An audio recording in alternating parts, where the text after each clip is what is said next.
What's going on, guys? Welcome back to the channel. If this is your first time here, please click the button below and subscribe. I would really appreciate it. It would mean a ton.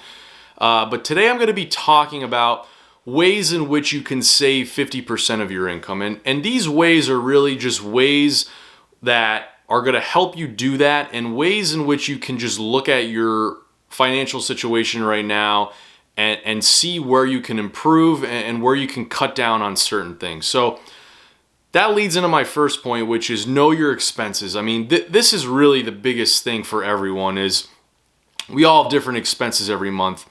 I mean, some of us drive nice cars, some of us don't drive nice cars. You know, some of us live in areas and pay higher in rent, and some of us don't. But those things, such as car payments, such as rent payments, all those things are going to attribute to how much is going to really give you the ability to save each month. So know your expenses, know where your money's going. Your biggest expense by far, and I can almost guarantee this, is going to be your rent. So your rent is money you're paying that you're never going to see again.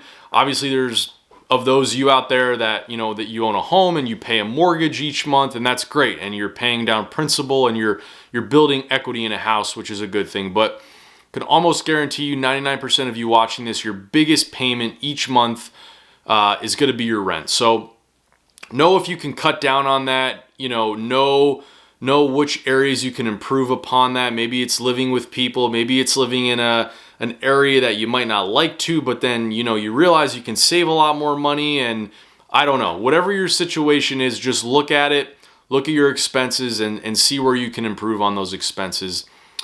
Eating out, I mean, I love to eat out. It's one of my favorite things to do. I love trying new restaurants, new bars, and all of that. But maybe it's, instead of the 3 times a week, it's 2 or it's 1.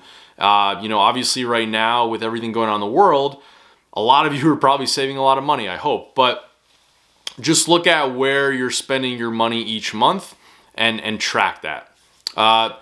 Second point is set a goal for yourself. Set a goal for yourself for the month, for the year, whatever that may be, but write it down. And maybe it's saving half of your income for 3 months straight because you want to go on this amazing trip, or you want to save for a house that you plan on buying. Maybe it's saving for the whole year. All of us are different, and we all have different things going on in our lives that we have to spend money on, and that's totally okay. But if you're really trying to set a goal for yourself, a really solid savings goal, write it down, hold yourself accountable, tell others about it so they can hold you accountable, and just let people know. And it's really just going to come down to your self-discipline and being able to stay committed to that goal.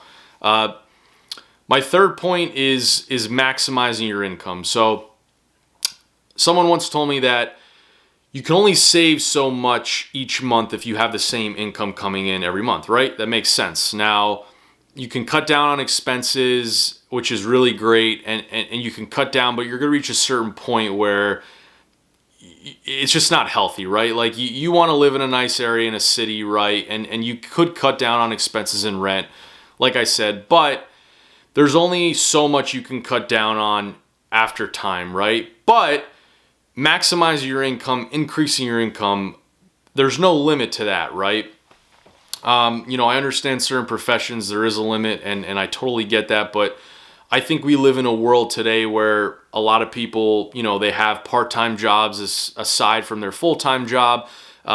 They're involved in some type of side hustle. Maybe they're starting a business that they eventually want to take and do full-time, but have something on the side, because this economy today, it's changing so much with technology, with, the pandemic going on right now. It's just that things can be taken away in a second, and I think, people need to find different ways to make more money on the side and different things they can do that. So those are really my 3 ways. Know your expenses, track your expenses, set a goal for yourself, and then maximize your income. I hope that helped, guys. 3 ways that I've used in my life, and it's definitely helped me. But going back to my first point, I think that the number one thing by far is just know your expenses and know where you can cut down on those expenses, and if you could. But thanks for listening. I appreciate it. I hope this helps.